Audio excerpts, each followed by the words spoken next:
കപ്പ, കാന്താരി ചമ്മന്തി, ഇതെന്തോടി ഉപ്പിലിട്ട് പച്ചമാങ്ങ, പിന്നെ അതുമല്ലാതെ വേറെ മാങ്ങയും ഉണ്ട്, ഉപ്പും ഉണ്ട്.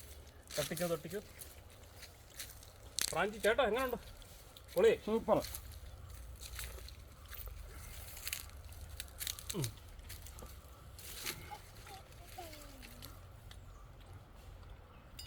കൊള്ളാം. 10 കൂടെ ഉണ്ടായിരുന്നു കഷ്ടായി. അത് ശരി. എന്നിട്ട് ഈ പണി നടക്കണ്ടേ? എൻ്റെ പണി എന്തോ ഇത് കഴിഞ്ഞു. ഇറങ്ങി എന്നെ കൊണ്ട് പിന്നെ ഇതിലെ ചാക്കില്ല പറഞ്ഞേക്കാം. ഇതിനാണ് സോഷ്യലിസം എന്ന് പറയുന്നത്.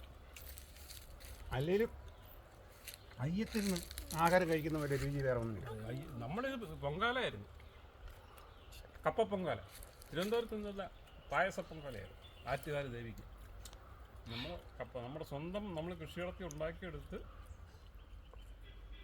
വേവിച്ചെടുത്ത ഈ പിള്ളേരെല്ലാം കൂടെ കഷ്ടപ്പെട്ടെ. ആണോ? നീ എന്നിട്ട് നോക്കാം.